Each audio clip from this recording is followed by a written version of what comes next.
Olá, eu sou Mel Lancerotti, sou jornalista, sou apresentadora de TV, sou de Guarulhos.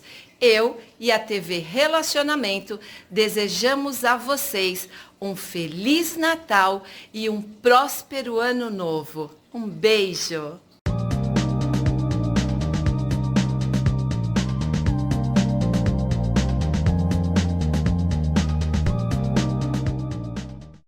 Olá, internautas! Iniciamos mais um programa Gestão Executiva. E hoje nós temos aí um bate-papo fantástico com uma pessoa com mente privilegiada que faz projetos maravilhosos. Cleide Salles, muito obrigado. Muito obrigada. E agora nós vamos desvendar tudo que essa mente prodigiosa faz. Tá? Puxa, muito obrigada. Muito obrigada. Antes, eu queria que você falasse para os nossos internautas onde você nasceu. E aí nós vamos falar um pouquinho da sua trajetória profissional. Então, tá. Eu sou brasileira, nasci aqui no Brasil. Eu nasci em Santos, na cidade do Pelé, na cidade que é o maior porto do Brasil. Exato. Enfim, Santos tem várias qualidades. E torce pelos seus? Olha, ultimamente eu torço. Eu torço para que as pessoas voltem a ler. Isso. Esse é meu grande sonho. Meu grande sonho, meu logo, se eu pudesse andar com uma capa, né, e com uma tabuleta, falando, gente, por favor, volte a ler. Né, desfrute da leitura, porque a leitura te tira de uma zona de impotência, de falta de argumento. Enfim, a leitura é uma coisa que te abre o mundo para... Exatamente. Né, Daí você falou uma coisa certa, se você trocar meia hora por dia de WhatsApp para leitura, já é um bom começo.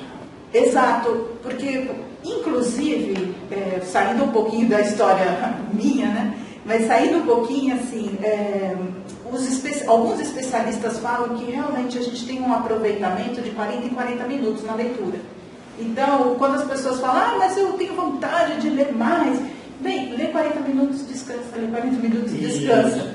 Porque é uma forma que o corpo tem de se regenerar, a cabeça também, e quando você voltar para a leitura, você vai voltar para a leitura com muito mais atenção e com uma capacidade de memorização bem melhor, né? Então, é isso. Mas, assim, vamos começar por onde? Isso, desde o início, quando você começou a gostar de escrever? Olha, eu tenho uma história muito interessante. Eu comecei a escrever com 8 anos de idade.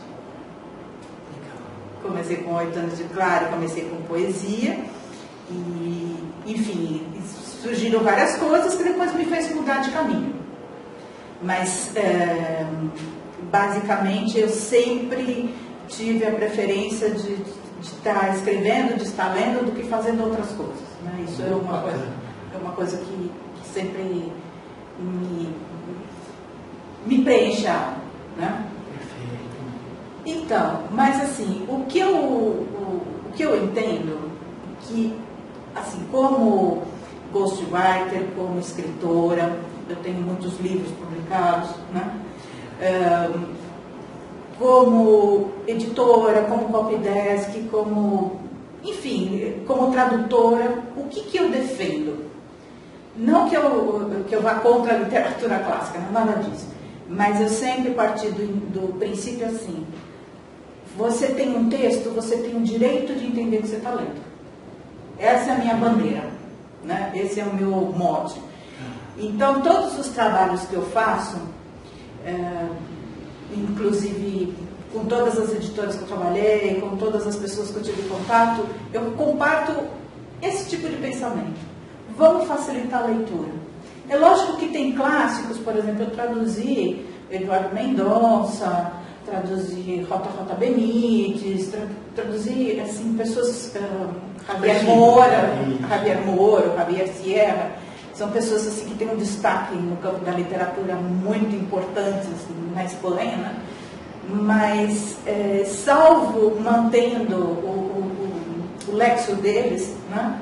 Eu sempre conversei da melhor forma, da maneira mais carinhosa com as editoras, falando assim, vamos fazer com que as coisas sejam acessíveis, que as pessoas tenham condições de ler, porque quanto mais difícil um texto ler, mais possível a pessoa largar o livro e não ler mais.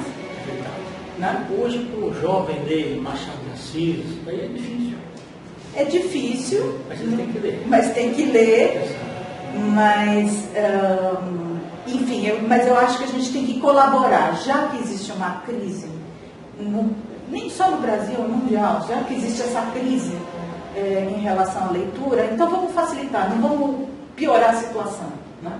Então o meu lema é esse, assim, é fazer todo o trabalho a fim de que a pessoa tenha uma boa experiência na leitura.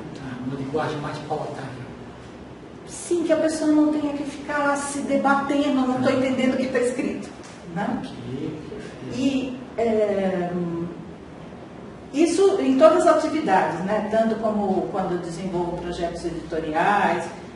Temos que falar sobre assuntos cabeludos? Temos, mas vamos tentar nos expressar da melhor forma possível para que realmente a mensagem chegue. É esse daí que é o grande poder do verdadeiro comunicador. Enfim. Bem, e daí assim, eu morei mais de 10 anos no Peru, eu estou recém voltando, estou buscando aí oportunidades de trabalho aqui no Brasil. Lá eu editei livro, lá eu fui ghostwriter, lá eu fui editora, desenvolvi cartilhas para ajudar as crianças a entenderem patrimônio cultural, patrimônio mundial, patrimônio imaterial, enfim, que basicamente o Peru vive, né, de turismo. Então, o tema patrimônio é muito importante e graças à boa vontade de todos, assim, uma benção, essa cartilha que eu desenvolvi chegou a mais de 600 alunos. Que bacana. Né, tendo em conta que o Peru é um país pequenininho, é um número expressivo. É um legado muito expressivo que você E, bem, e que mais que eu posso te falar? Você fez o quê? Formação em letras? Não, eu sou autodidata. Que bacana, parabéns. Eu sou autodidata, eu tive uma infância bem complicada, fui uma pessoa bem simples. Tudo que eu consegui foi no soco, foi no suor. O primeiro texto que você escreveu, você lembra mais ou menos sobre o que era? Pelo menos a temática. Sobre relacionamentos. Foi uma coisa sobre relacionamentos. Mas, assim, porque eu entendo que existem 3 fatores básicos, são 3 colunas que levam o ser humano a entrar ou sair do eixo. É o tema afetivo, o tema da saúde e o tema de dinheiro, né? São esses 3 pilares que deixam as pessoas perdidas. Então eu sempre busquei escrever sobre pessoas isso está presente o tempo todo.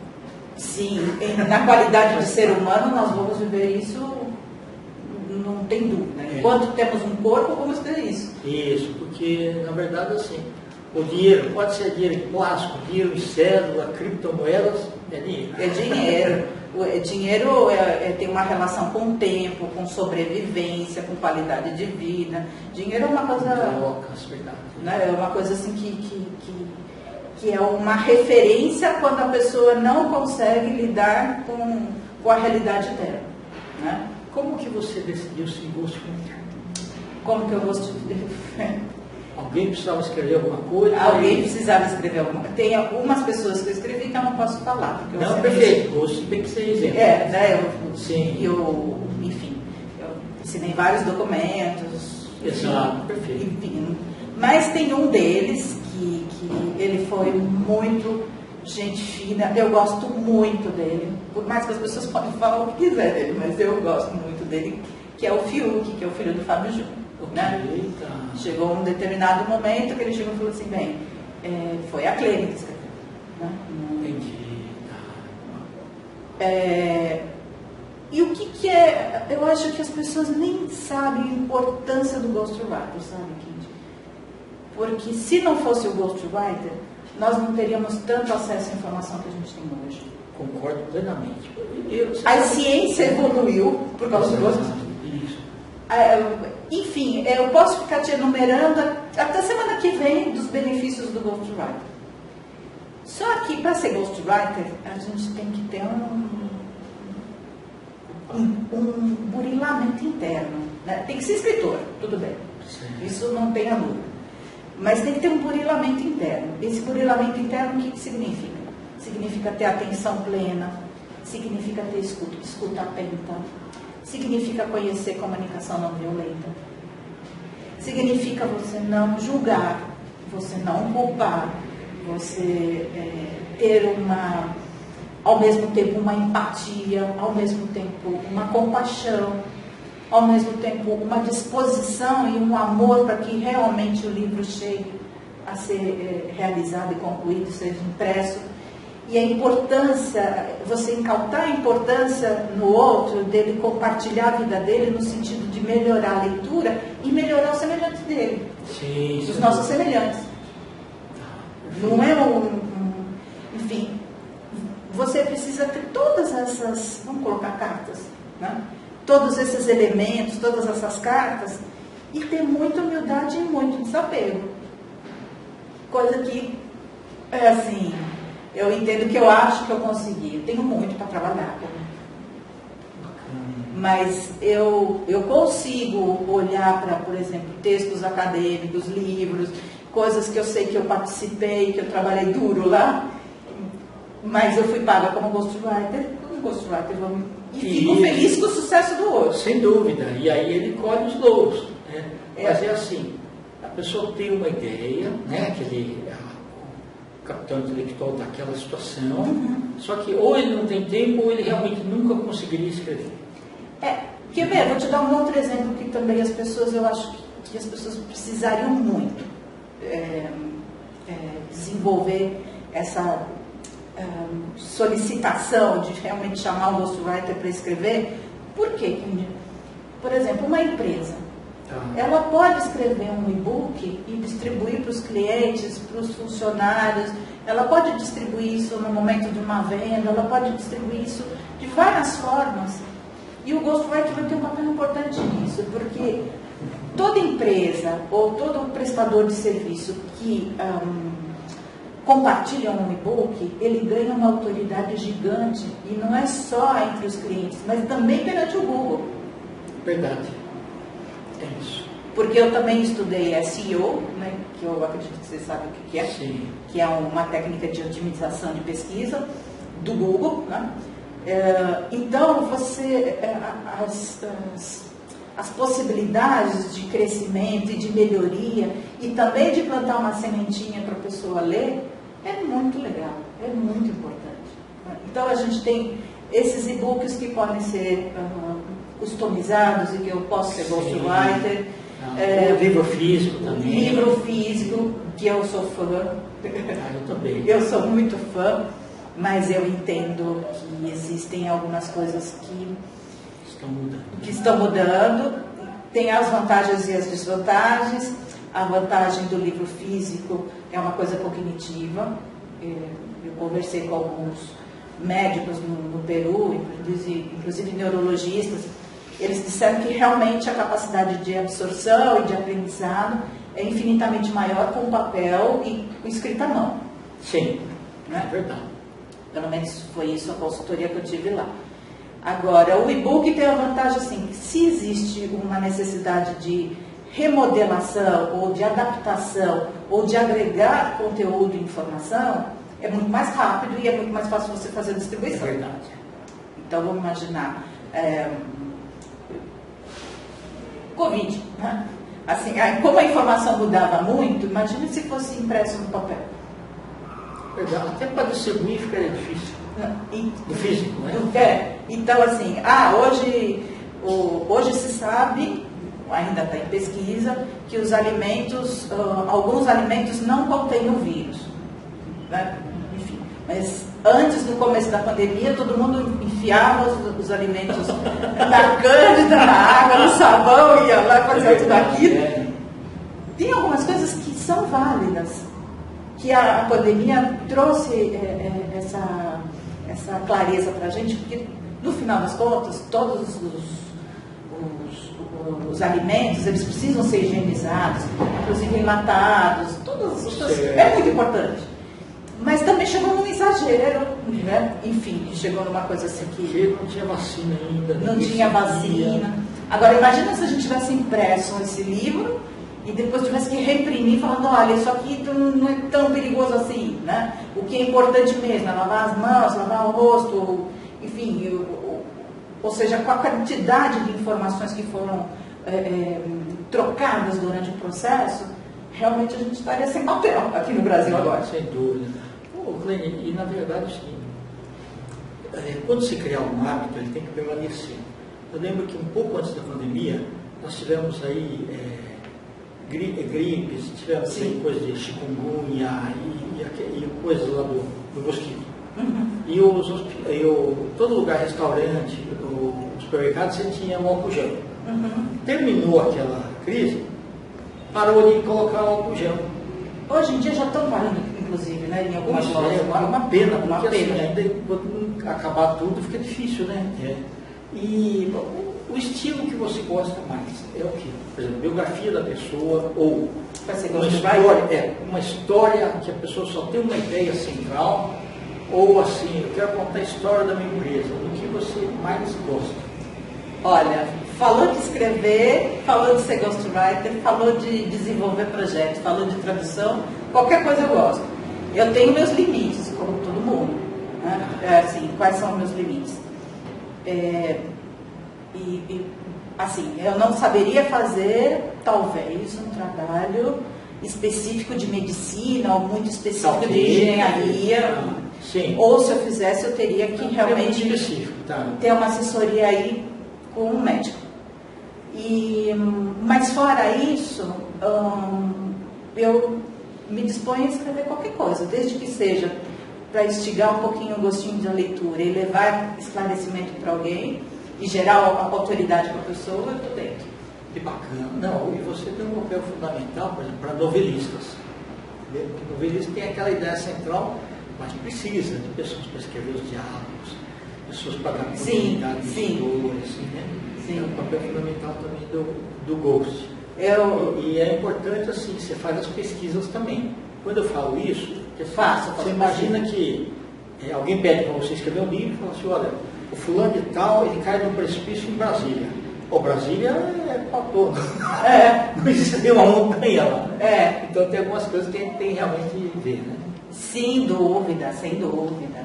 Eu acabei de entregar um e-book para uma empresa e realmente, assim, a gente percebe que existe incoerência, a gente avisa. Se a pessoa quiser insistir...